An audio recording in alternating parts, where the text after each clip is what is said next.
So now we can get to public comments. The public comments section of the agenda is an opportunity for people to address the school board. The purpose of public comments is for those interested in communicating with the board about items on the agenda or specific topics that are within the scope of the school district. This isn't a time for the audience to address each other. Also, as documented by board policy, the board is not obligated to respond to questions or challenges made during the public comment period. And the board's silence will not signal agreement or disagreement or endorsement of the speaker's comments. People may submit public comments either by reading your comment aloud or saying your comment aloud in person, or by submitting your comment in writing. The board reads and appreciates all written comments, and they are later attached to the meeting agenda and posted publicly on the board docs website. For tonight's meeting, we've received 18 written comments, one about robotics, one about our student intervention coordinators, 2 about staffing, and 14 about start and end times. And we want to thank all of those of you who took the time to share your thinking with us through the written comments. That's already been given to the board to read. When you present your comment in person, please begin by stating your name, your city of residence, your relationship to the district, and the agenda item or school district topic that you're going to be addressing tonight. Please limit your comments to 3 minutes. A timer will be running so that you can monitor your time, and at the 3-minute mark, the microphone will be muted. We want to honor all of the people who will be speaking tonight. Please make your statement in a civil manner without disparaging, name-calling, or otherwise targeting any one person or group within the district. If any person makes an uncivil comment, I will direct the microphone to be muted, and your comment will be ended regardless of the time left on the timer. The description of an uncivil comment is stated in our school board policy 1400, and it's also included in the information on the table where you signed up tonight to make a public comment. Please use good judgment in the phrasing and content of your comments. There are children here. Relevant items mentioned in comments are typically not acted upon by the board at this time, but it may be followed up by the board or the superintendent or staff at a later time. Please note that due to the large number of people interested in making a comment tonight, we have expanded the amount of time allotted for public comments from what is usually a total of 30 minutes to up to 2 hours. If you're not able to make your comment tonight, please know there's another board meeting in 2 weeks, and of course you can send us comments or questions or at any time through email. For those who are particularly interested in speaking about the proposed start and end time schedules, please understand we have created a very long runway in terms of this whole initiative before any actions will be taken toward implementation. So there's plenty of time to allow additional input from our community to supplement the thousands of responses that we've already received through the 3 district-wide surveys that have been given. So that being said, comments will be made from the podium that is over to the side of the boardroom, and I will let you know who is first. First up is Ginny Berry.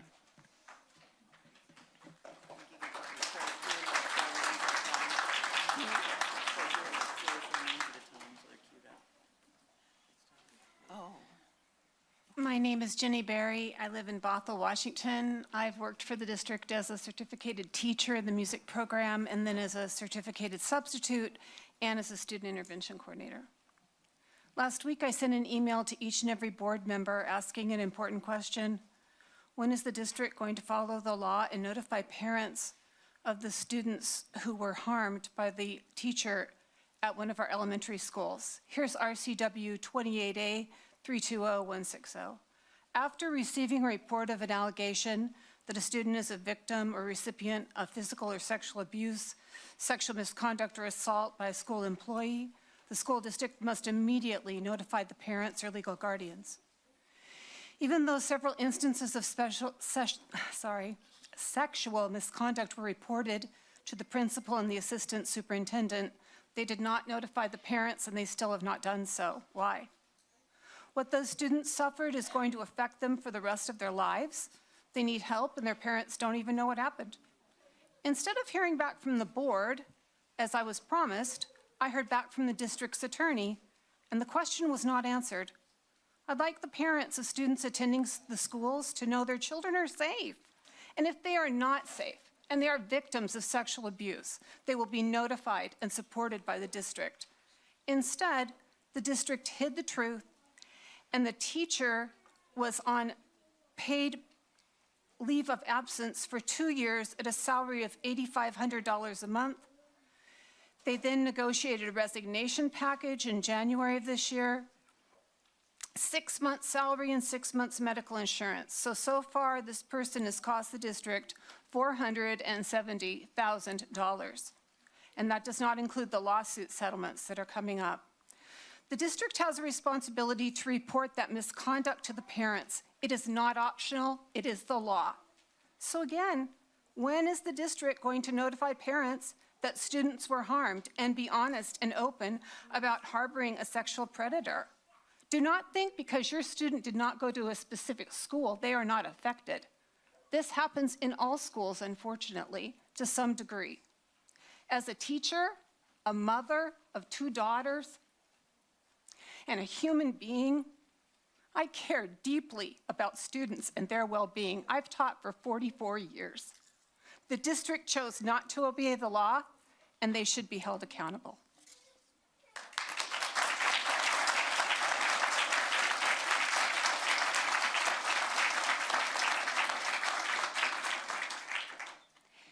In order to help cue people up, I'm going to announce who the next speaker will be and then who the next speaker after that will be so that person can be prepared. So the next one is Tom, and I'm going to do the best I can, Kozasinski, and after Tom will be Buck Stewart.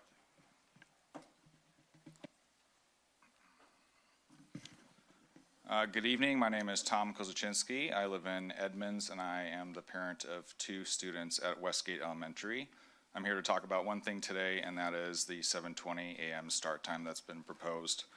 Under this plan, 5-year-olds would need to be at bus stops by 6:30 in the morning. Here in the Pacific Northwest, that means standing in the dark, in the rain, in the cold, months out of the year. These are kindergartners, these are first graders, children who need 10 to 12 hours of sleep to develop, learn, and grow. We reviewed elementary school schedules in Seattle, Everett, Mukilteo, and Shoreline. Not a single elementary school in any neighboring district starts before 7:55 in the morning. None dismisses before 2:25. The proposed 7:20 a.m. start time and 1:50 p.m. dismissal would make Edmonds an outlier in our own region. No other district has determined that that is acceptable for young children. In fact, according to the National Center for Education Statistics, not a single state in America has an average elementary start time as early as 7:20. The earliest is Mississippi at 7:40. Washington State's average is 8:47. This proposal is not just a regional outlier, it would be a national one. And the question of who bears this burden matters. 10 of the district's 14 Title I elementary schools have been assigned to the 7:20 a.m. tier. That is over 71% of our highest need schools. The families who already face the greatest barriers to childcare, transportation, and before and after school support are the ones being asked to absorb the most disruptive schedule in the district. That is not equity, that is actually the opposite of equity. A 1:50 p.m. dismissal creates a 4-hour gap before most parents finish work. For many Westgate families, after-school care runs $4,500 to $5,750 a year, and that is if a spot is even available. No child care mitigation plan has been presented alongside this proposal. No safety assessment has been conducted for these early morning pickups. The process itself raises concerns. Across 3 rounds of surveys, no option was ever presented that did not include a 7:20 a.m. elementary start time. Families were never given a choice that protected young children. They were never told which schools would be assigned to which tier, making it impossible to give informed feedback. Participation dropped 58% between the first and second surveys. And in the third, they were no longer asked whether this should happen, only when. I'm asking this board to pause and address 4 things before moving forward. Explain why the district is proposing an elementary start time earlier than any state average in the entire country. Share the criteria that place 71% of Title I schools in the earliest tier. Present a child care and safety plan for families affected by the 6:30 a.m. pickups and 1:50 p.m. dismissals. And completely reconsider if any elementary school should.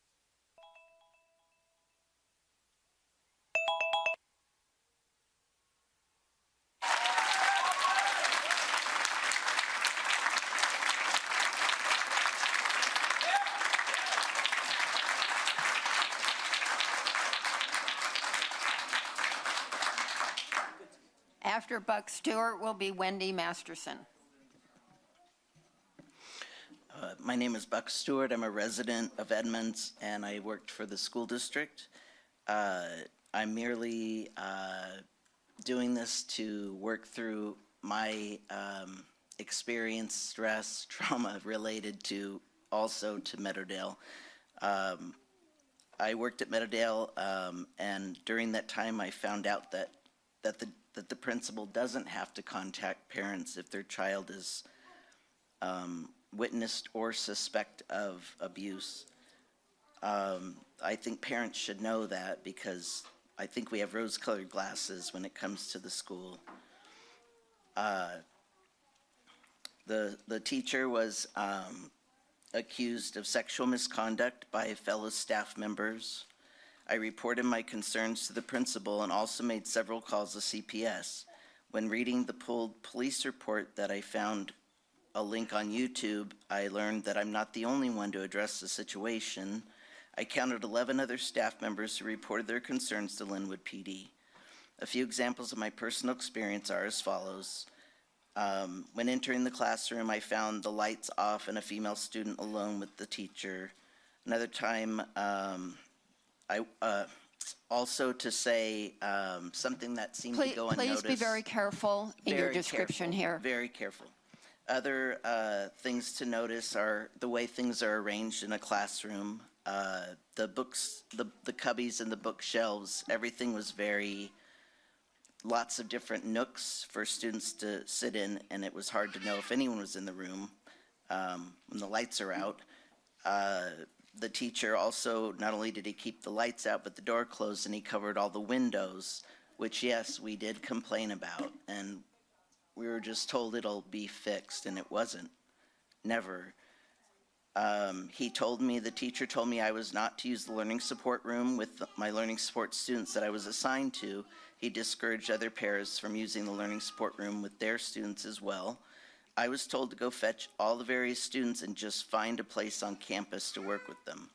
I want my tax dollars to be spent on these learning support students, and I feel they should actually be entitled to use the learning support classroom, use the materials paid for by taxes, and I feel that every special ed student should have a personalized curriculum for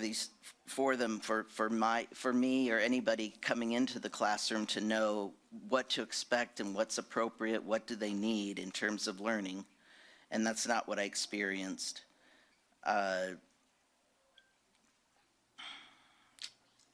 And that's all I'm going to say because it's stressful.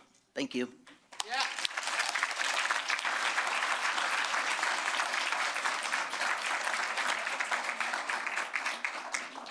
After Wendy will be Elizabeth Steele. Hi, my name is Wendy Masterson. I am a resident of Linwood, Washington. I'm a former employee of the Edmonds School District. I am a graduate of the Edmonds School District, and I have 2 children that graduated from the Edmonds School District. I would like you to imagine a child that is cognitively low, has a speech processing delay or disorder, a low IQ, selective mutism, significant social and emotional concerns, has adverse childhood trauma, non-English speaking, housing and food insecurity, and comes from a family that is low income, single parents, perhaps undocumented parents, non-English speaking parents, and parents that are unable to advocate for their child. These are the children and families that were very carefully targeted by this male learning support teacher. Learning support teachers have a significant amount of knowledge regarding their students and their families. Grooming, as a deliberate act of building trust with a child, at the least, this was grooming behavior. This teacher normalized having young female students in a dark room, the lights off, the windows covered, blinds down, sitting in close proximity, so close that their legs are touching, his arm around their shoulder, stroking their hair, rubbing their back, leaning on them. These little girls should never feel as though this behavior is normal. Grooming behavior is a manipulative process of building trust, testing boundaries, and isolating victims. It has been 4 years since this began. There have been multiple victims, and to this day, the Edmonds School District has yet to inform the parents of these young students that their children are victims of grooming by this teacher. After learning from OSPI and having a discussion with Dr. Vivanco, the superintendent of Northwest Educational Service District 189, I now know that the Edmonds School District is self-governed, which means OSPI has no jurisdiction regarding this matter. I am counting on this school board to look toward Dr. Kadams. And Dr. Kadams, I am encouraging you to direct Dr. Miner to notify the families whose children are the victims of this teacher. It is the district's legal and moral obligation to inform these parents. This is not about a Hail Mary last-ditch effort to have a post-mortem investigation to limit the school district's liability. This is about doing the right thing.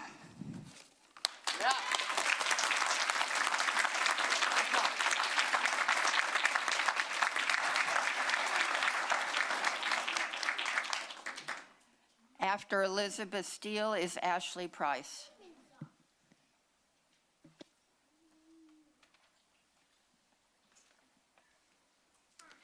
Good evening. Thank you to the board for the opportunity to address you. My name is Elizabeth Steele, and I'm a full-time working parent of 2 children in the Edmonds School District. My intent is to address the 7:20 start time. I attended Edmonds schools, my husband attended Edmonds schools, and my father graduated from Meadowdale High School in the 1960s.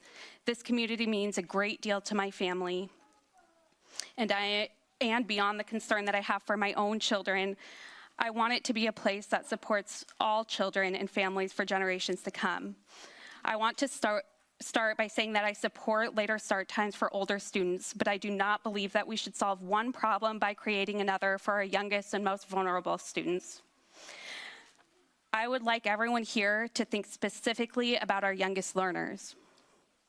Kindergartners are making one of the biggest transitions of their lives. Many are coming from preschool environments where rest time and naps are still a normal part of their day, and where their developing nervous systems are accustomed to more sleep. My own preschooler struggles with sleep and wakes up frequently throughout the night and still naps. We know that the hours before sleep are when critical REM sleep occurs and when children's brains and bodies are doing some of the most important work. Interrupting that could be detrimental for many children, my own included. In fact, a study published in Pediatrics found that kindergartners who consistently receive adequate sleep showed better emotional regulation, learning engagement, and overall adjustment to school, which would be difficult under this new start time. Also under this proposal, my children and many other children of working parents would be required to be away from home for more than 10 hours per day when you factor in aftercare, which, unlike high schoolers, is a requirement for elementary-aged children. We should be setting children up for success and not asking them to begin their formal education already exhausted and force them into schedules that would burn out most adults. We also cannot ignore the fact that some of our youngest students rely on school breakfast. Under this proposal, some children would have to leave home well before 7 a.m. simply to receive the nutrition that they depend on to learn and succeed. For many elementary students, which is 5, 6, and 7-year-olds, A 7:20 start time means waking up around 5:30 in the morning and standing and walking outside in the dark before the sunrise, and that is a scary thought. I know one mom here was mentioning that her community does not have sidewalks and they're walkers. The measure of a community is not how we treat the people with the most flexibility. It's how we protect those with the least. No one in this district has less control over their circumstances than a 6-year-old child. I urge the board to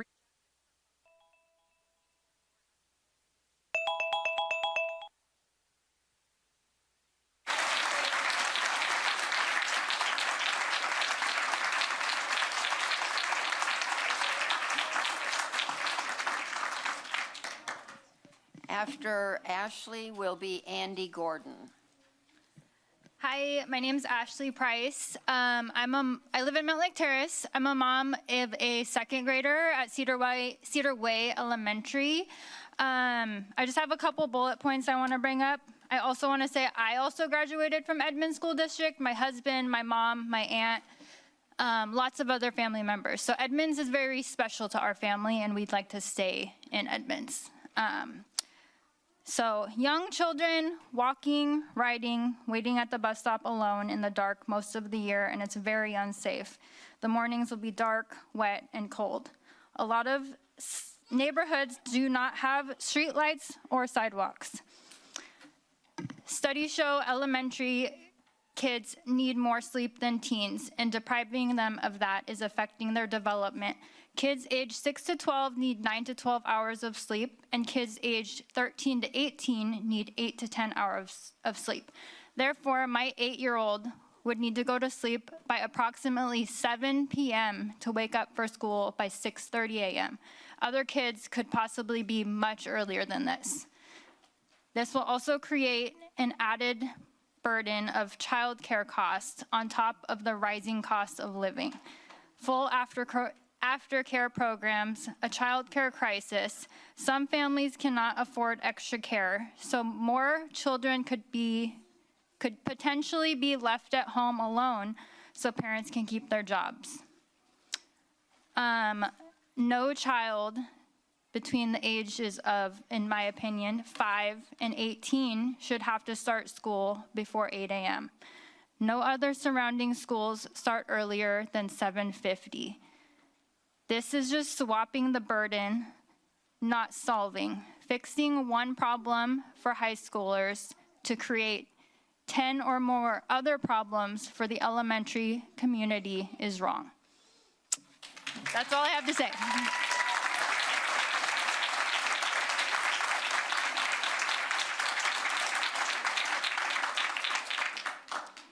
After Andy will be Cynthia Nelson.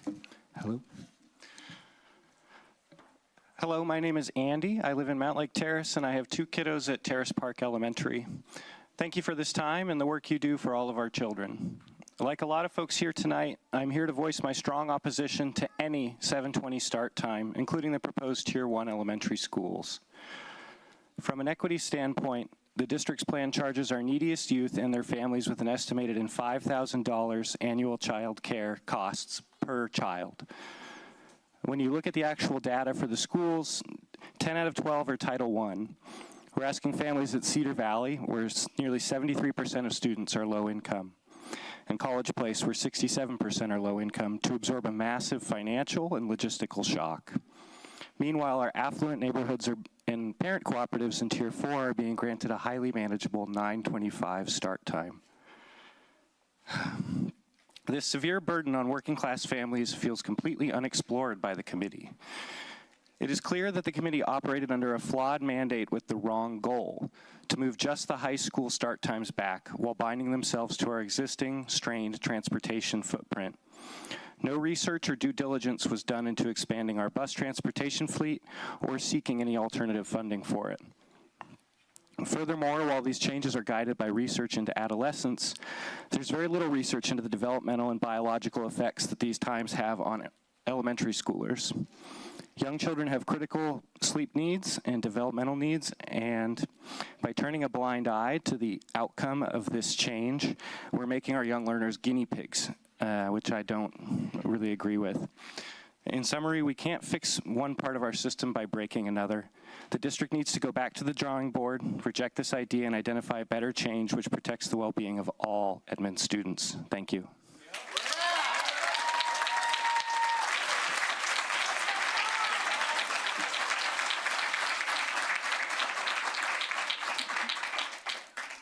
After Cynthia will be River Buckingham. Hi, can you hear me? I'm Cynthia Nelson. I am the retired technology director, but I also continue to work with that Linwood High School robotics team. And that's because it's amazing that we have 4 coaches that volunteer time, and because some of them volunteer time out of Microsoft, that is how it funds the team. And what I love about keeping doing this is that gracious professionalism, okay? Because that's where you work with people doing different things, but you support each other, as opposed to most sports where it's just the same kind of thing. And as a technology director, I thought that our department members were gracious professional, and that's what helped our department do so many good technology things. But the reason I wanted to talk with you guys tonight is that I heard from the Linwood ASB that if we don't get 5 Linwood High students on our team, then they're going to cancel our team. And that is really sad news, because for the last 2 years, we have had more students from Edmonds Woodway High School, but this year we also had some students from Meadowdale High School and Edmonds Heights K-12, in addition to a few Linwood High students.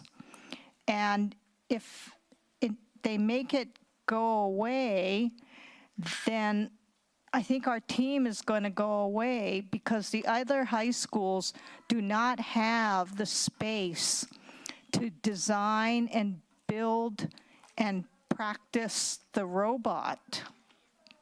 And that's very important. So the only team you'll have in the school district is at Meadowdale High School.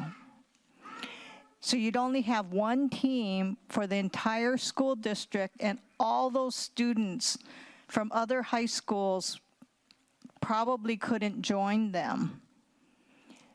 And so I'm just asking you if there's any way that you can, because you're the school board members, if you can ask Linwood ASB to not require 5 Linwood High students or make the team go away.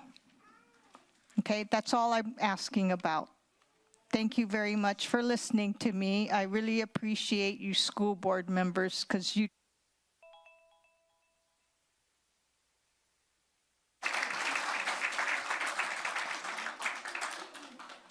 After River will be Hannah Meyer. Hello, I am River Buckingham. I live in Linwood, Washington.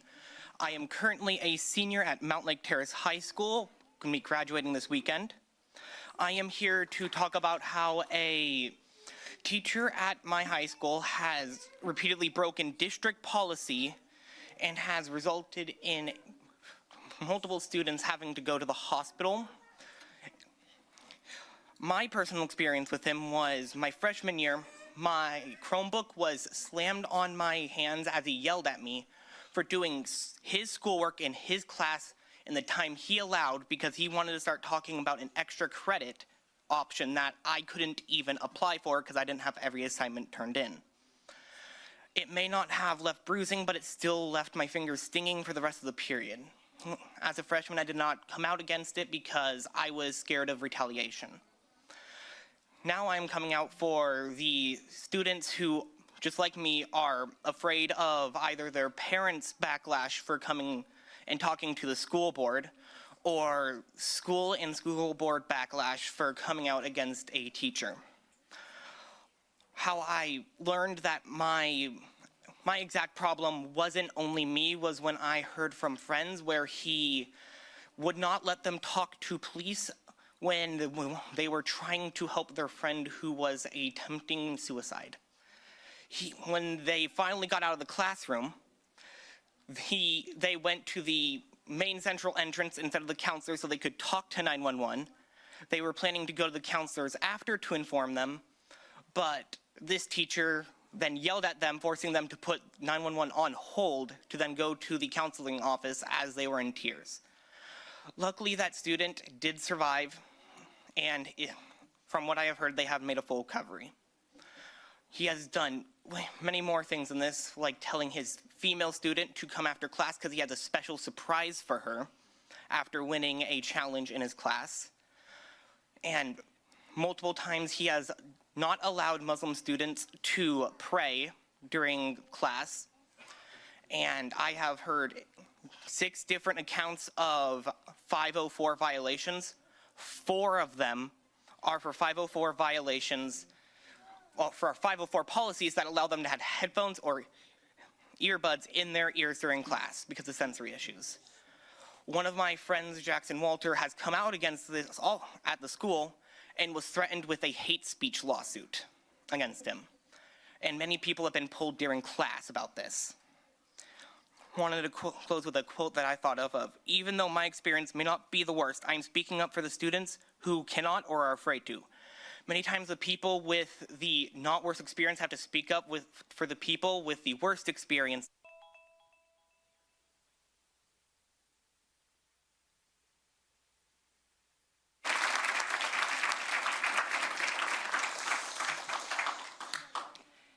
After Hannah will be Zuoli Ling. I hope I did that all right. Good evening. My name is Hannah Meyer. I live in Mountlake Terrace, and I am a parent of an elementary school student in the district. I'm here tonight to urge you to reconsider the proposed Tier 1 elementary school schedule of 7:20 a.m. to 1:50 p.m. I want to begin by acknowledging that I understand the research surrounding school start times and the need for later start times for adolescents. I agree that this is a problem that we need to collaboratively solve. This is why I have participated in the district process with surveys and parent feedback. However, I do not agree that this is the solution. Rather, it is the creation of a different problem. What concerns me is that there is very little research on elementary school schedules that begin this early, before 7:45 a.m. We are entering territory that is outside what most experts have studied or recommended for our youngest learners. A 7:20 start time means many elementary students will need to wake up before 6 a.m. These are very young children being asked to begin their academic day before sunrise for much of the school year. That raises not only developmental concerns, but also serious safety concerns. Many students walk to school or wait at bus stops in darkness. Not all neighborhoods have sidewalks, crossing guards, or safe walking infrastructure. Families with flexible schedules may be able to drive their children, but many cannot. Once again, the burden falls unfairly on families with the fewest resources. This is why this proposal is also an equity issue. More affluent families may be able to adapt by changing work schedules, arranging carpools, or driving students, while working families do not have these options. Earlier start times will force additional childcare costs after school, lost work hours, and unsafe situations for young children. These impacts will not be evenly distributed across the district. Schools serving higher needs populations will feel these harms more deeply and more immediately. The families already carrying the greatest burdens will once again be asked to absorb the greatest sacrifice. Before implementing such an extreme early schedule for elementary students, I ask the district to fully explore alternative transportation solutions. One promising option is a stronger partnership with community transit. Youth under 18 already qualify for free transit access in our community. Expanding district coordination and encouraging high school students to use these options could reduce pressure on the district bus system and help address the bus driver shortage that led to this proposal. Every high school student who safely transitions to public transit creates more capacity for younger students to ride district transportation. This approach would use an existing community resource to protect healthier schedules for our youngest learners while addressing transportation challenges in a more equitable way. I ask the board to pause, reconsider the disproportionate equity impacts of this proposal, and prioritize solutions that do not place the heaviest burden on elementary students and the families least able to absorb it. Thank you for your time.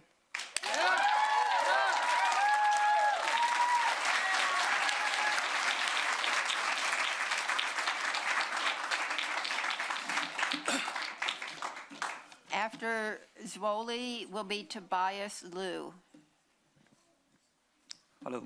Good evening, members of the board. My name is Jody Liang, and I live in Edmonds School District.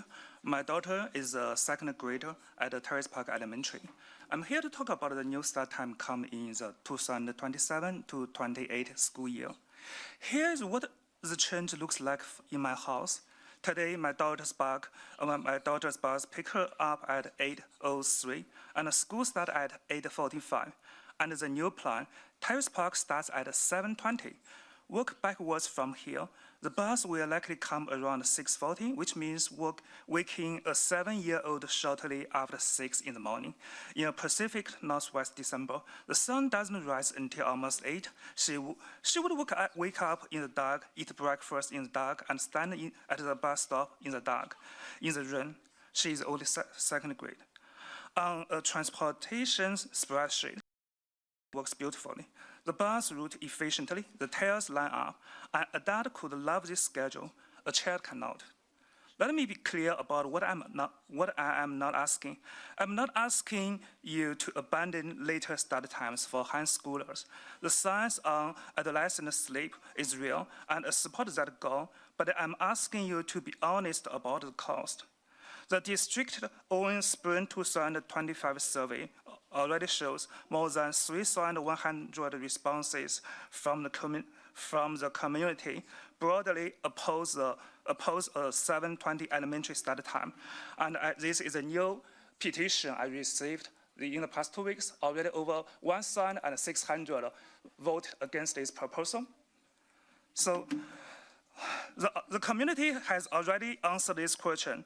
No neighboring district asked its youngest students to start this early. So tonight I'm asking for 3 things. First, publicly share the data and criteria behind the tier assignments. Families deserve to know why these 12 schools were chosen.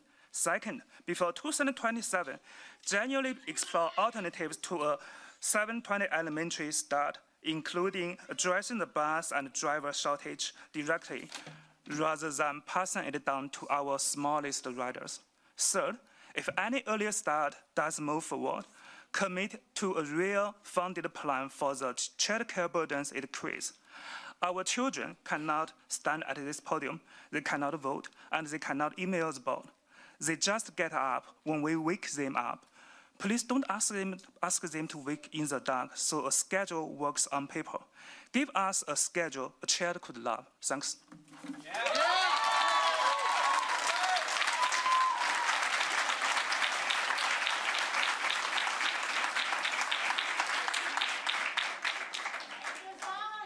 After Tobias is Joe Bowen.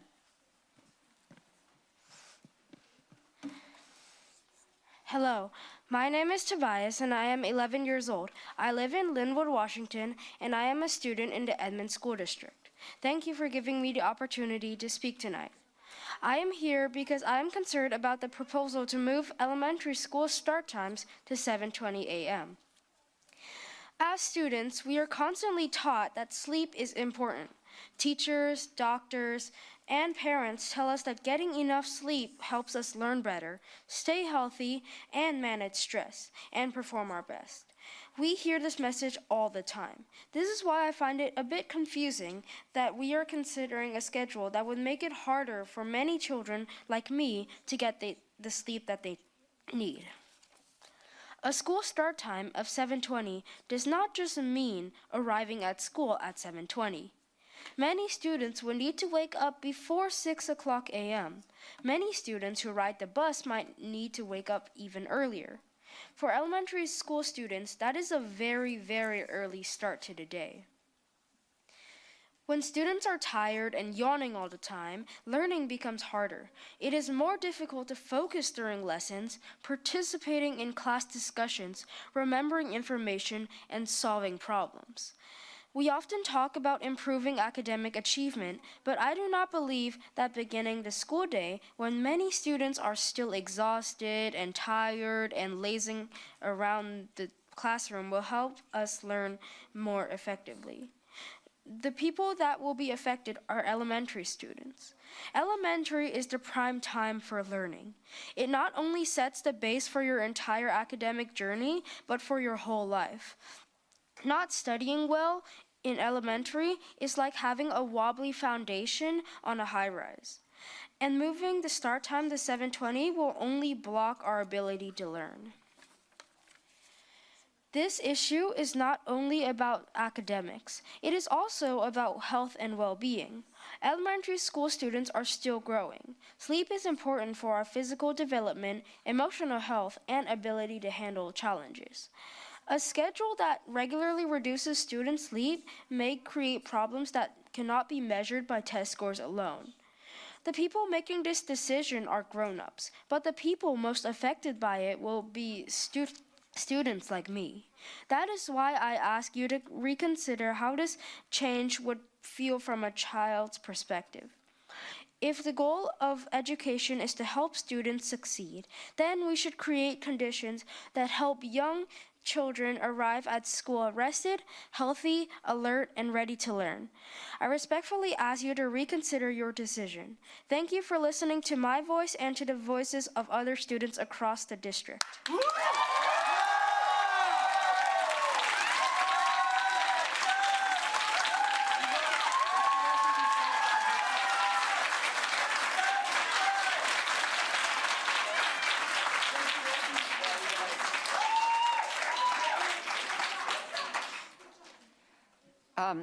After Joe will be Heather Glued. Thank you so much for your time. That's a tough act to follow.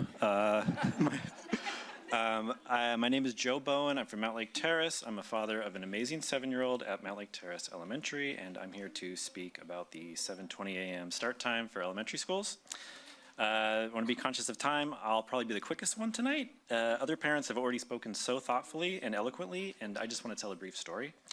I was fortunate to spend a good amount of time throughout the school year in my daughter's class, and what I noticed about her classmates in this wonderful first grade class is they were engaged, excited, and looking back, they all seemed pretty well rested. My daughter's teacher and the rest of the teachers at this wonderful school, they make it look easy, but I can't imagine how much harder it gets for everyone if they're all operating on less sleep. I wouldn't dream of trying to make life harder for any of these amazing students and educators. And this is only the tip of the iceberg when you look at all the other points the other aforementioned parents have brought up. So I'm here tonight to just ask you to please reconsider this policy, and thank you so much for your time.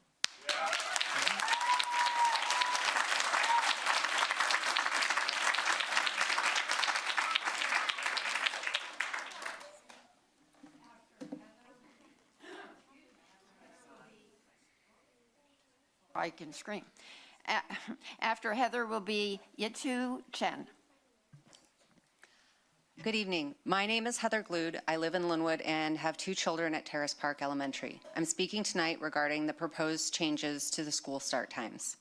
I know the board has heard and will continue to hear many concerns about this proposal, and I share many of those concerns, including the impacts on family schedules, childcare, student sleep, and safety. Rather than trying to cover all of them tonight, I would like to focus on 2 questions I believe deserve particular consideration. First, have we fully explored transportation alternatives before asking elementary students and their families to absorb the majority of the impact? I support the goal of later start times for high school students. The research on adolescent sleep is compelling. However, I am not convinced that moving elementary school start times is the only way to achieve that goal. High school students generally have more transportation flexibility. Many already use public transportation, attend programs outside their neighborhood attendance area, participate in running start, work jobs, and otherwise travel independently. I also remember a time when Mount Lake Terrace operated with multiple start time options, which suggests that there may be additional approaches worth exploring before concluding that earlier elementary schedules are the only path forward. I would encourage the board and district staff to thoroughly evaluate alternatives such as expanded use of transit passes, hub stop transportation models, larger walk zones for older students, or other approaches that could reduce pressure on the transportation system while preserving more family-friendly schedules for our youngest learners. My second question is whether we have fully accounted for the impact on families with young children.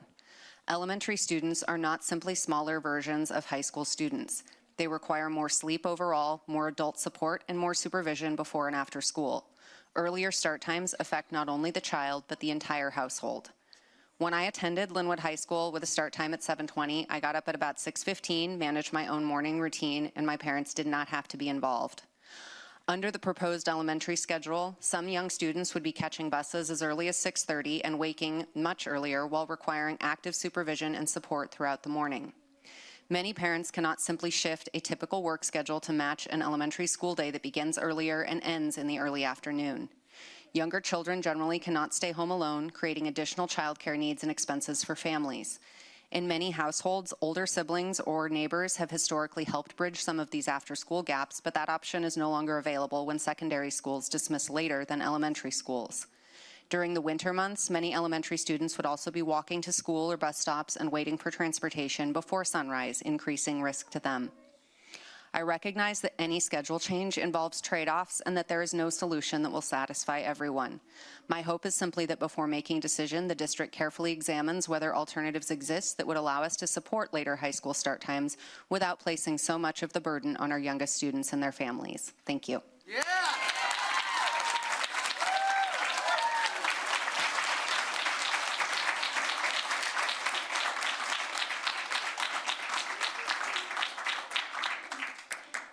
After Yitsu will be Micah Winskill.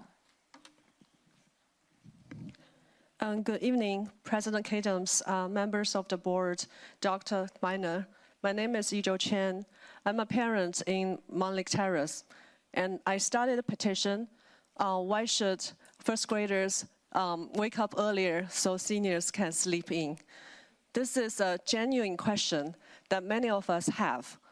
And I think in just 6 days, we received over 1,600 signatures. And 3 out of 4 live right here. And they describe the harm of waking 6 years old at 6 a.m. and having kids walking complete darkness with no sidewalks. And also 150 dismissal time that forces families into childcare they cannot afford. And we also hear a lot of people talking about these challenges from their specialties. We have a clinical psychologist who pointed out that you can't just shift a kid's bedtime because the biology doesn't bend that way. We have a grandmother on the petition pointed out that her grandson needs to rest enough in order to grow. And even a high schooler who said, I'd benefit. However, I think the younger ones, they deserve their rest more.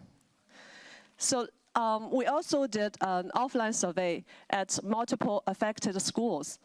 And we found that multiple families and the vast majority of parents are opposing this proposal.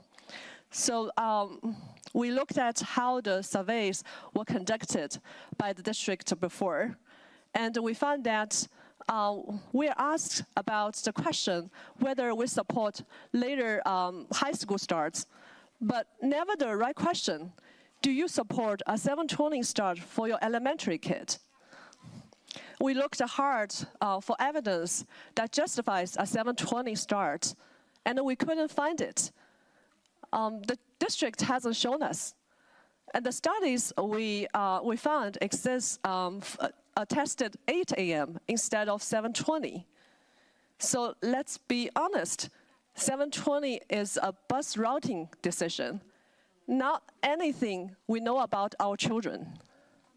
To solve these constraints, we're putting our youngest and the most vulnerable kids in the dark at the bus stop, sleep deprived, at the risk of their safety and elementary harms. I strongly recommend the board reconsider.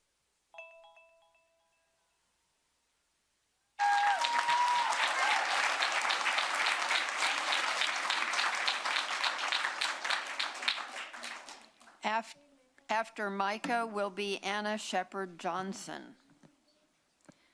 Right.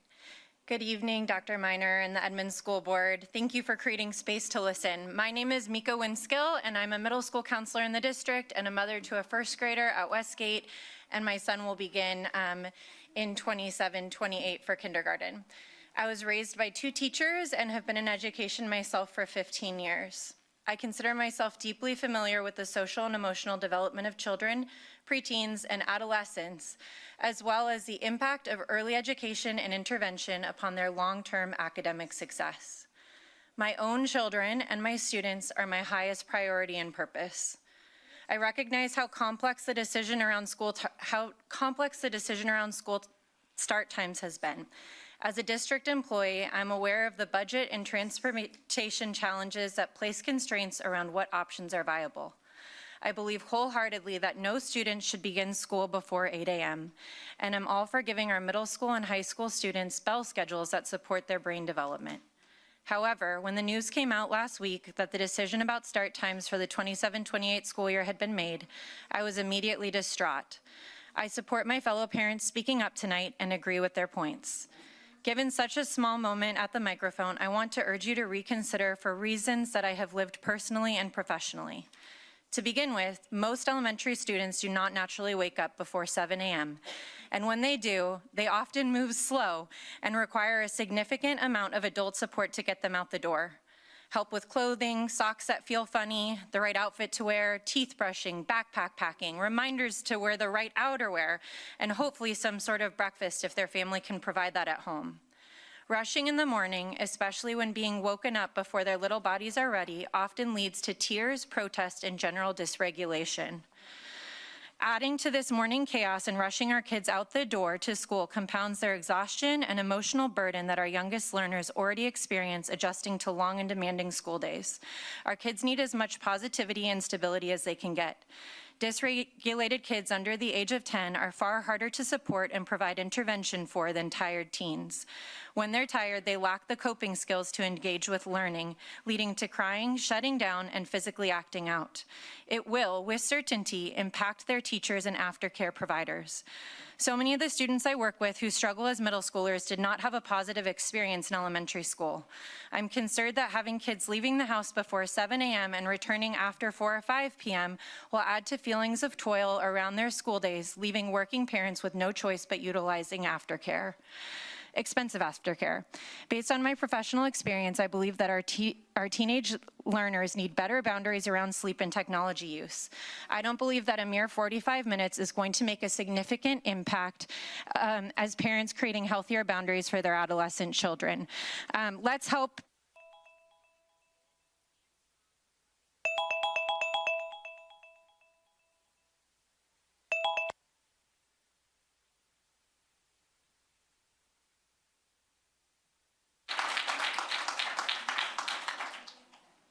After Anna Johnson is Anna Rice Farjet. Good evening, I'm Anna. I live in Edmonds. I'm a Westgate Elementary mom of 2. To the board, thank you for all the work that you do. I want to clarify what the science actually says about start times, because the 2 studies on elementary school kids cited by the Joint Committee to try to justify this proposal do not say and cannot be used to claim that this plan is fine. Those studies involve start times and sunrise times far less extreme than what is being considered here. And even so, those studies show harm to children. The Metzler study looked at Denver elementary schools that moved their start time to 8 a.m. It still found daily sleep loss. Also, in midwinter, Denver's sunrise is 40 minutes earlier than ours, and those schools studied began well after sunrise. Not here. With the proposed changes for months at a time, our children would be waking up in the dark waiting on street corners in the dark and learning in the dark. That reality has not been studied, and we can't pretend that it has been. The Bastian study, again, the committee's own citation, concedes what other research shows. Multiple other studies found with earlier elementary start times, there are more disciplinary incidences, more absences, lower test scores, lower reading achievement. The average start time studied there was, again, not only later than ours being proposed here, the average shift earlier was just 27 minutes. For us, it would be an 85-minute shift, more than 3 times larger. The location of the study also has earlier sunrises than we do.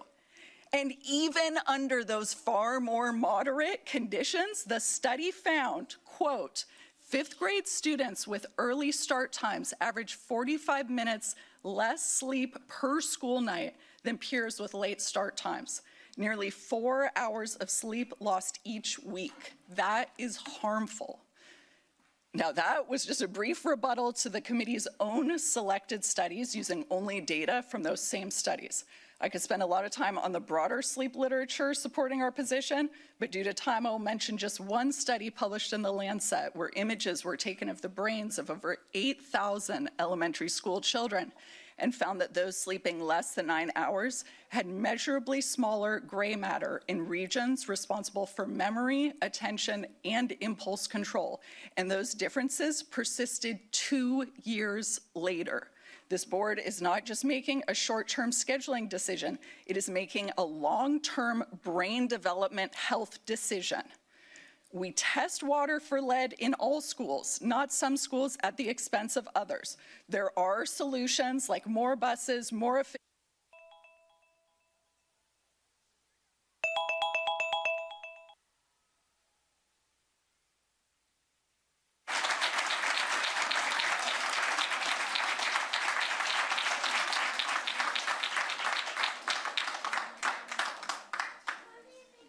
After Anna will be Kenneth Wong. Good evening. My name is Ana Rios Farhat, and I live in Linwood, and I'm a parent of 2 children in the Edmonds School District, one of whom receives special education services at Hilltop Elementary. I am here tonight to respectfully ask you to reconsider the proposal to move a starting time. Hilltop, I understand that the district is seeking to improve schedules for high school students. We all want our teenagers to have better opportunities for sleep and academic success. However, I am deeply concerned that the cost of that solution is being placed on our youngest students. With the same district, some elementary schools will start at 8:45 and even as late as 9:25 a.m., while Hilltop students will begin their day at 7:20, as many other schools.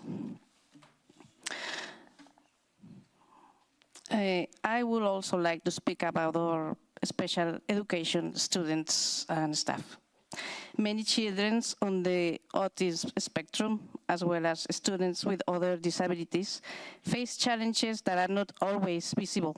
Difficult falling asleep is extremely common. It is not simply a matter of putting children to bed earlier. As a mother of a child on the autism spectrum who receives special education services at Hilltop, I can tell you that there are nights when, despite a consistent bedtime routine, sleep simply does not come. These students already work incredibly hard to reach their goals. They attend therapies, develop communication skills, practice emotional regulation, and build independence.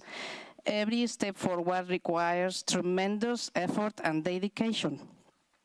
Significantly reducing their sleep does not only affect their grades, it will impact their emotional regulation, attention, classroom participation, and the progress they work so hard to achieve in their therapist and support programs. I am concerned that the effect this change could have on one of our most vulnerable student populations is not being fully considered. And I'm also like to share personal experience. I was a student that attended the school starting at 7:30 for many years in the morning. I can honestly say that the schedule did not make me love school, it did not make learning more enjoyable. It did not make me want to participate more in class. So I respectfully ask you to reconsider. Thank you.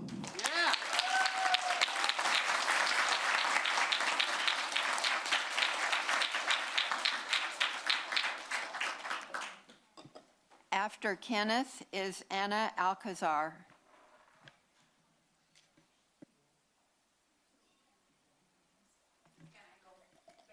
Is Kenneth here?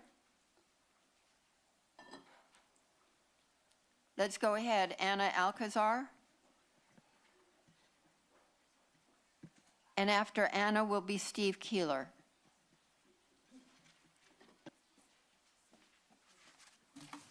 Hola, buenas noches. Mi nombre es Ana. Good evening, Superintendent, board members, and community. My name is Ana Alcazar, and I am here not only as a PTO president of Mount Lake Terrace Elementary, but also as a parent. Especially, I'm here as a voice for many Latino families. Can you hear me? For many Latino families who are trying to understand how this new 720 schedule will affect their daily lives. Over the last few days, I've been able to speak with many families from our schools. Families who work long shifts, cleaning our buildings, cooking our food, or working in our gardens, to name a few. The majority of Latino families were not aware of this proposed schedule change. Why? Because for many families, daily life revolves around survival, working long hours to put food on the table. It's not a lack of interest or care. Language barriers, demanding work schedules, limited access to information, not understanding the system, it took me a long while, and fear of speaking up often prevent families from being part of this conversation. We feel we weren't part of this conversation. Their silence should not be mistaken for agreement. I brought today many letters from families being affected. For some parents who work late shifts, it means losing small windows of time they have with their children at night. For others who work at night, it means coming home super exhausted to get their kids ready. For the big majority, it means having to find childcare we simply cannot afford. I understand this decision was made after many conversations, and I respect the intention of supporting our high school students.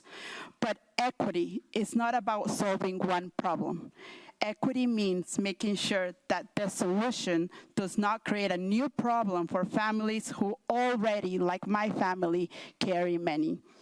Today, I am asking the district to please look again at the impact of this decision, especially to our Title I communities. Please make sure the families who are the most difficult to reach are not the easiest to overlook. Muchas gracias.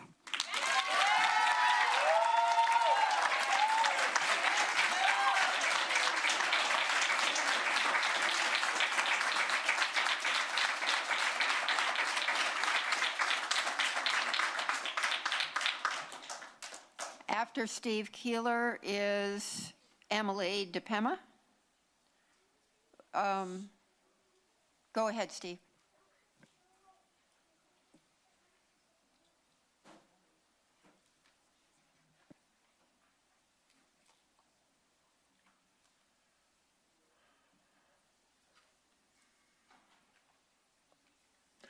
My name is Stephen Keeler. I'm a resident of Edmonds, Washington, a taxpayer with no children in Edmonds schools. I provided documents for each of you this evening.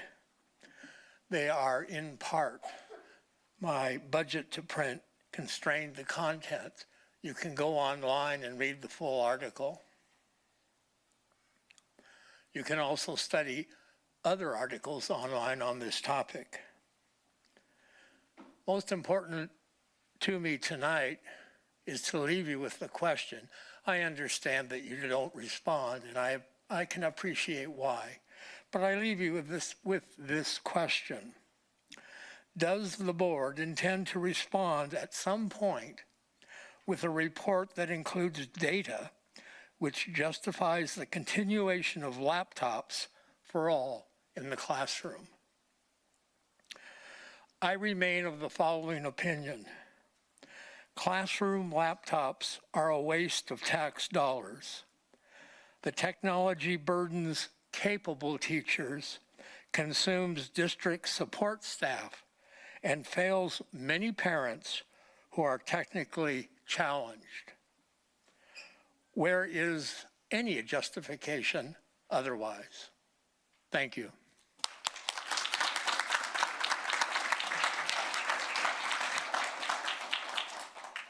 After Emily will be Jean-Louis Jean-Pay.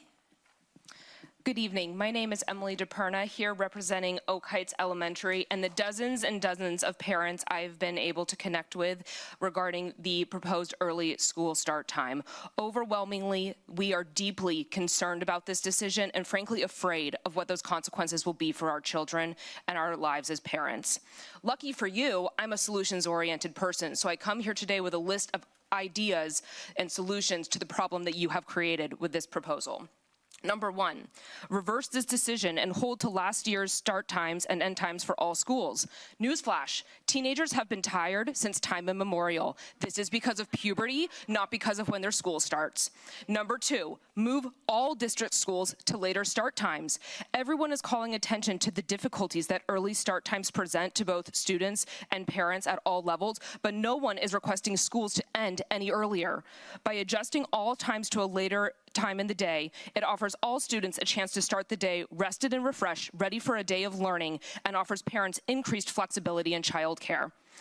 Number three, lean into the flexibility already available to middle schoolers and high school students through their classes that involve periods. Offer an optional home room to start every day, allowing students a window of time with which to arrive to class, or incorporate a flex period into the day that could be applied to their first period for students that would benefit from a later start time. Number four, if buses are the concern, partner with public transportation to support student commutes, as many nearby school districts already do. We could capitalize on the redistricting process already in place by incorporating school bus schedules into the decision-making process. Number five, if mental health is the chief concern for our high school students and for every student, let's look to the curriculum for opportunities here. Mental health is a complex issue that is impacted by far more than sleep. Social media, family challenges, interpersonal dynamics, socioeconomic statuses, hormones, diet, exercise, all have major impacts on mental health, and an extra hour of sleep cannot begin to combat this. Let's set up our future adults for a lifetime of improved mental health and stability by offering courses in school around mindfulness, meditation, positive self-care, and coping skills. Students will quickly forget an extra hour of sleep, but they won't forget a toolkit of resources that they can benefit from long term. I'm seeking you to look at these solutions, which frankly I came up with while brushing my teeth. This is not my job, this is yours. I need you guys to do better for all of our students.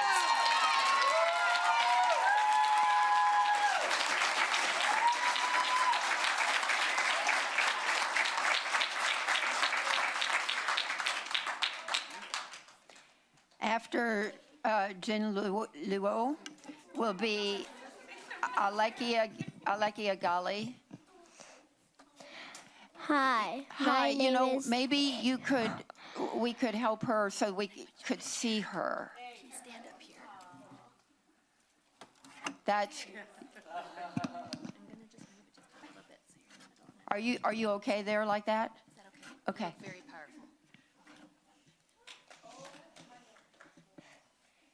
Hello, members of the board. My name is Jean, and I live in Mount Lake Terrace. I am a third grader at Challenge Elementary School, and I am here to talk about school start times. It is impossible for me to start school at 7:20 a.m. My parents get home around 7 p.m. We finish dinner around 7:30 p.m. and that makes it impossible to fall asleep before 7:30 p.m. unless I cook dinner for everyone. Please reconsider your decision for us. Thank you.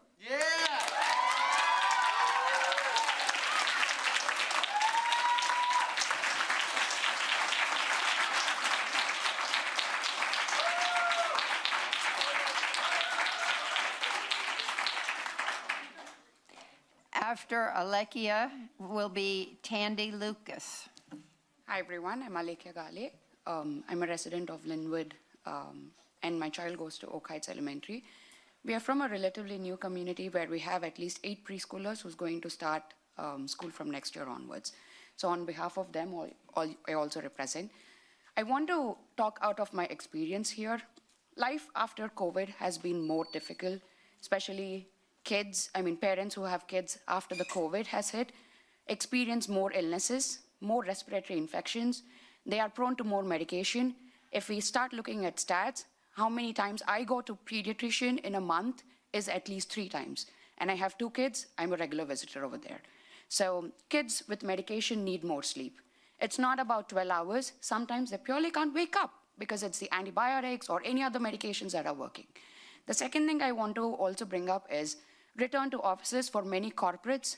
Life has already been hard for many parents who are working hard to meet their needs. But with return to offices, there are many other companies that are putting in a place where 7 to 8 hours of working in the office is mandatory. That means an early dismissal has to be like at least 3 to 4 hours by the time the parent comes home. And now I'm missing on the communication gap. Recently, I've had an incident with my elementary student. He's in kindergarten. I'm really glad that he came up and spoke to me right after he got out of the bus. Now, 4 hours, he has to wait for the parent to come home. Now, he has to gather all of that incident in mind. And now he has to come up with that and tell me what has happened. I can't expect a kindergarten or a first grader to come up with those, things that he has to tell me. And that builds bridge and gap. And now I have to dig through those incidents and I have to find out what's happening in school. That's ridiculous for a child. And they're already going through their sleep and I'm missing out on many things. The other thing that I want to nail down is compromise. Now, to meet the early school time, I'm compromising on many things. Sometimes it can be nutrition during the daytime. Sometimes it could be having a communication because they're already tired. And now I'm also compromising on their after-school activities. My child likes swimming. My child likes to go and play outside. But now I have to compromise because he has to sleep by 6:30 or 7. He has to have dinner before 6:30. And that's simply not fair for a child. And the other thing that I also want to bring up is, if we do an early start at 7:20, is their recess going to be at 9 a.m., the first recess, even before the light hits with daylight savings and everything that's going to come at November? Please reconsider all of these factors that are additionally adding on, like timetable, after-school activities, their nutrition, and the communications and everything has to be there. That's all I have to present. Thank you.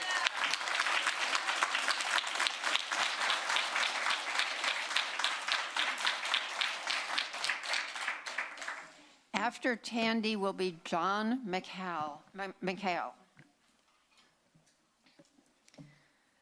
Good evening. My name is Tandy Lucas. I'm a parent at Westgate Elementary and addressing the 7:20 a.m. school start time. I am a parent of a neurodivergent child who is about to finish kindergarten. We also are a neurodivergent family. In our home, sleep, transitions, emotional regulation, and executive functioning are not background details.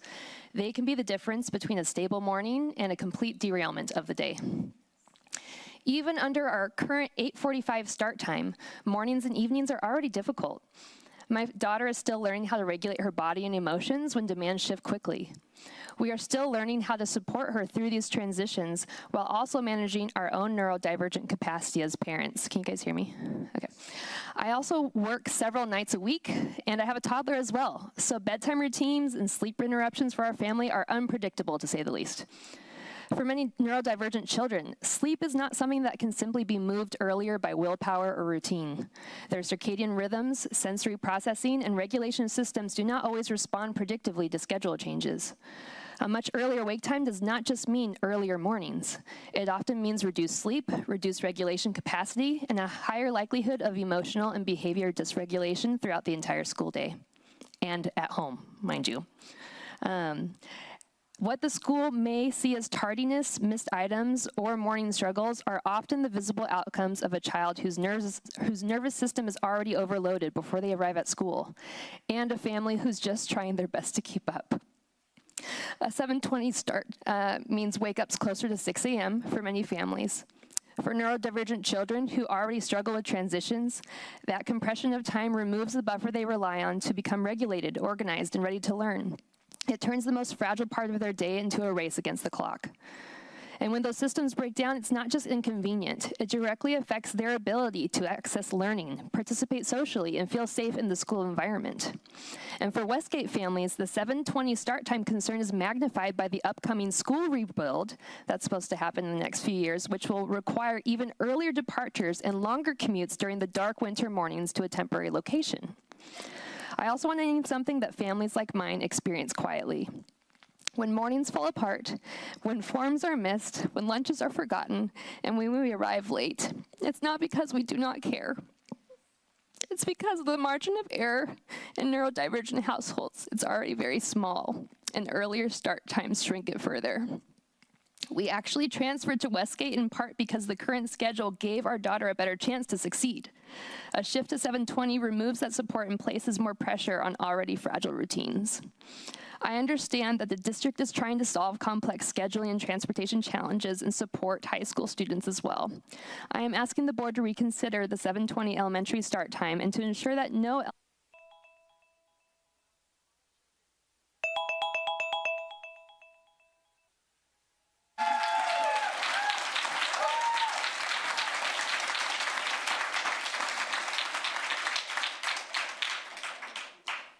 After John will be Megan Lynn.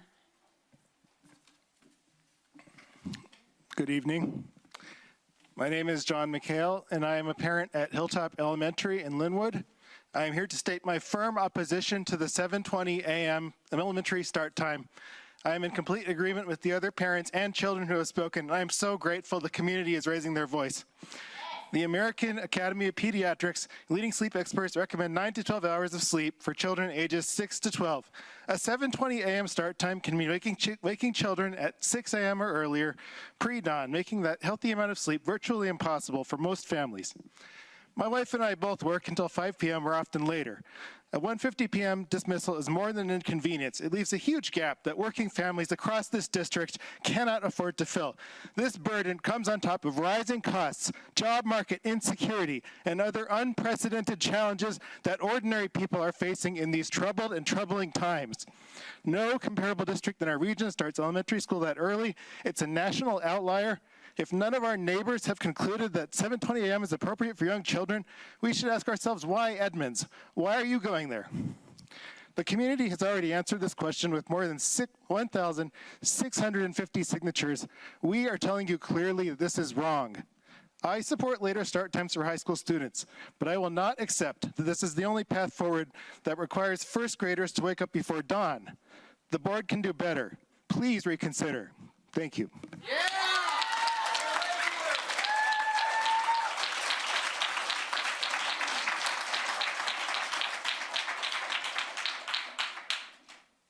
Give me a minute, Megan, okay? After Megan, we're going to allow our student advisors to, at the end of every meeting, our student advisors give comments the same way the board members do. They have senior finals right now. They still have a 7:20 start time. We're honoring them. Tonight is their last night here. We'd like to give them a chance to say their comments and not feel rushed to get home. Some take public transportation home. So, Megan, I'm going to let you do yours, and then we will get back to everybody else who signed up, I promise, but we're going to let our 5 student advisors make basically their public comments. So hopefully everybody's okay with that. Okay, Megan, thank you. Hi, everyone. My name is Megan Lynn, and I am a mom of 2 children who are just sitting right over here that are in our district. I want to start by acknowledging that we all want the best educational outcomes for our children and give a thank you to everyone for being here on all sides of all of these issues, because I think that our children matter, and I think your support here shows that you care. The discussion has centered on the needs of high school students, yet elementary students are the group with the least independence and the greatest need for direct parental involvement and supervision. Earlier elementary schedules will reduce the amount of time many working parents have available to spend with their children before and after school. We hear the discussion has focused on adolescents, and I've heard this in email from the district, that there is not research on elementary age students, but I cannot believe this is true. Decades of research shows that parent engagement is associated with better academic performance, better literacy, better social, emotional development, better school attendance, and higher graduation rates. Developmental researchers consistently describe middle childhood, which is ages 5 through 11, so we're looking at elementary school, as a period when children still rely heavily on parents for supervision, emotional regulation, establishment of routines, transportation, and social development. By adolescence, parents remain important. However, a key developmental goal is increasing autonomy and independence. I do not dismiss the data that later start times would benefit high school students. However, a true analysis must evaluate both sides of this equation. I've heard some terrific ideas and solutions today. We must also consider the financial impacts.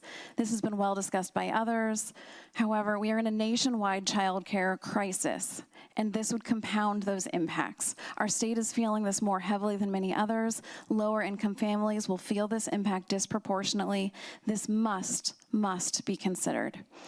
I asked Greg Schwab today my husband asked if a risk analysis had been done. His reply was, the committee did not conduct a formal predictive model that quantified and compared potential impacts of start time changes against factors such as childcare costs, family stress, or socioeconomic conditions.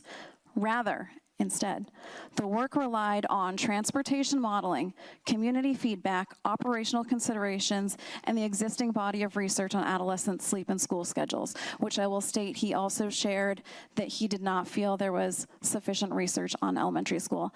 Anything about elementary school students was missing. We must balance this discussion. We must consider all sides, and we must find ways that all of our students can continue to learn and that our elementary school students can grow to be the high school students who also deserve successful educational outcomes. Thank you.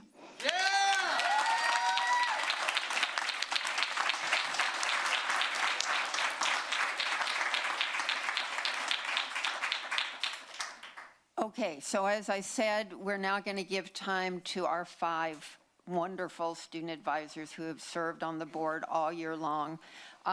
Scarlett, you want to start? Hi, I'm Scarlett, and I'm a senior at Edmonds Woodway High School. I think everyone in this room can feel the tension regarding the school start times. And honestly, as someone who's in the 7:20 school start times, it's not ideal either. And in an ideal situation, no one would have to go through that.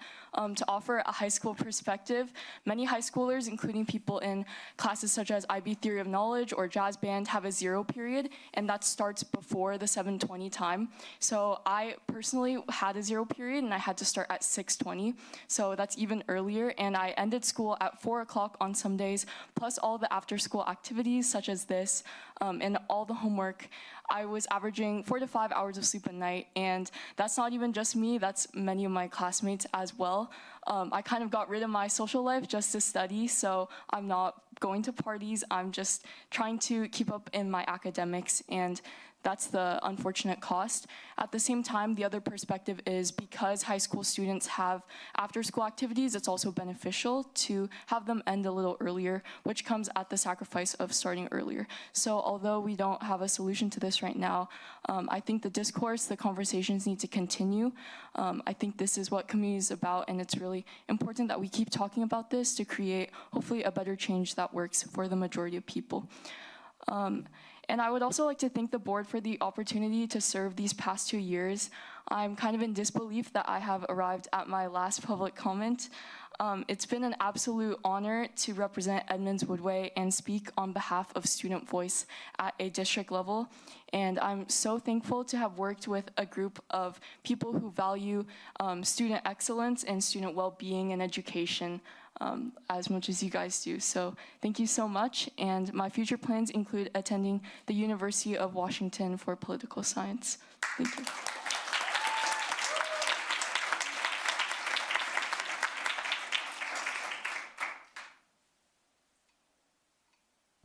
Thank you, Scarlett. It's been a pleasure.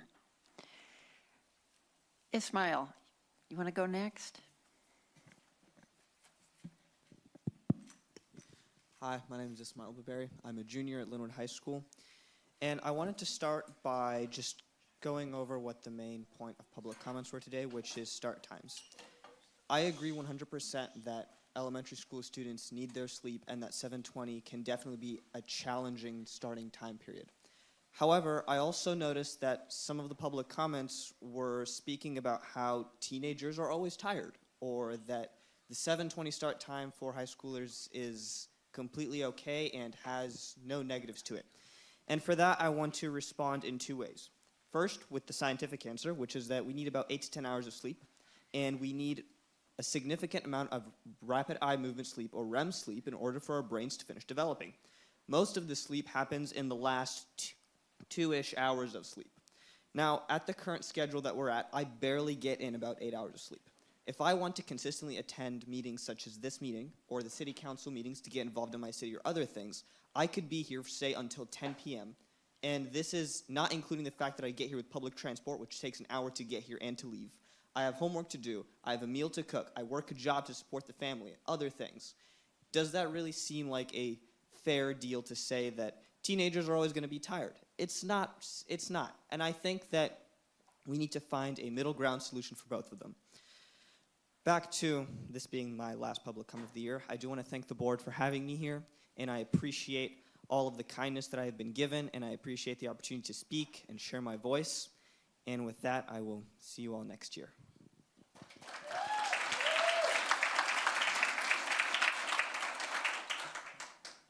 We are so grateful to have had you this year, and we are thrilled to have you again next year.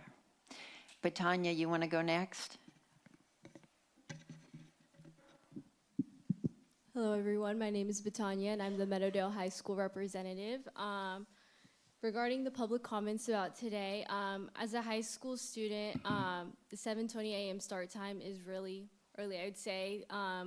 Along with the extracurriculars that I have, being involved with the district as well, homework, along with Scarlett and Ismail, as they said, I barely have time to go to sleep, but I also do think that for the elementary students, it's such a big burden on them as well, along with childcare costs. I really admire the parents and the students that came out here tonight because it really put things into perspective. I like that I was able to kind of hear their side of things, especially with the childcare and stuff. Thank you for speaking out on that because it really did put things into perspective, and I hope that the district is able to kind of find a middle ground so we can solve this issue.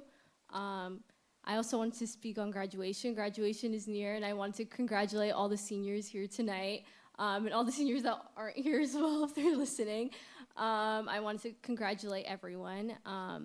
And then I also wanted to thank the board. Serving on this board this past year has been a great blessing. I've loved that I've been able to be a voice for my peers, and I just wanted to say thank you.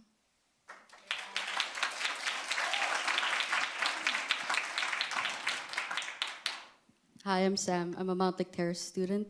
I think the earlier tree already covered what the high school student perspective is for the start time. So I'd like to give my perspective as someone who grew up in the Philippines, and we had like a really early start time as well in elementary, around like 7, I remember.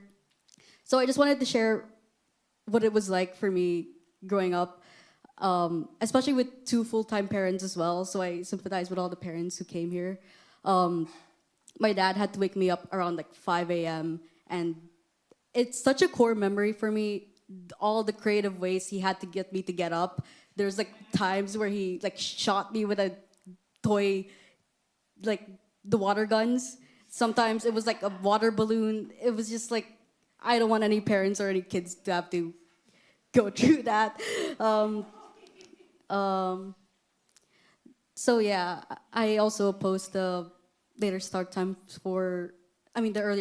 for elementary school students. I feel like for high school students, we should be more disciplined. So I think we should be able to carry this burden rather than them, you know, if there really isn't a better solution. Yeah, we're graduating soon. There's that. I just wanted to say thank you. When I first joined, I expected to learn about leadership and policies, and I did learn those things. But I think what I'll remember the most is the people here. I've appreciated being able to work here with individuals who care so deeply about students in our community.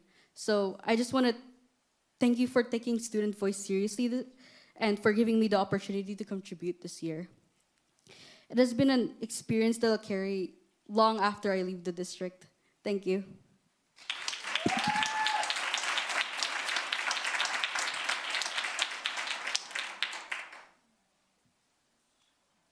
Tatiana. Hi, everyone. I'm Tatiana Lindberg, and I attend Edmonds Heights K through 12. As everyone is talking about, there's been a lot of comments tonight, and I actually wanted to address multiple topics that were talked about in the comments. One of them was regarding screen time in school. And I would like to say that as a student, I agree that there is too much screen time in school, but I don't think the solution is eliminating school computers or eliminating time on computers, because that's an essential skill for us to have in college and in our jobs. And even just fast typing is also an essential skill for students that if we're left behind, our homework would take us considerably longer. But a point I'd like to bring up on that topic is something that's helped me and I think also should be implemented more in schools is like having time where after maybe 15 to 20 minutes on screens, students just literally look out the window to rest their eyes. And this is also like scientifically proven for like our vision. I get a lot of headaches from looking at screens all day. I can assume that my peers that also like spend a lot of time on computers and I do Running Start, all of my homework is pretty much digital. And it's definitely had negative impacts on my health and on my ability to sleep. But yeah, the solution is definitely not to cut out computers from our education or not make them required, because that would definitely not set us up for the future that we need. But I do think that resting our eyes and having more handwritten work would be beneficial. A brief commentary on the start times. My school is an ALE, so since 4th grade, I've been going to a school without super strict start and end times. But prior to that, I attended Westgate Elementary for 2 years, and I rode the bus, and I also came from a low-income household, and so I was doing like Move 60 and things that were like prior to school starting activities, and then also after-school care activities to supplement when I wasn't home.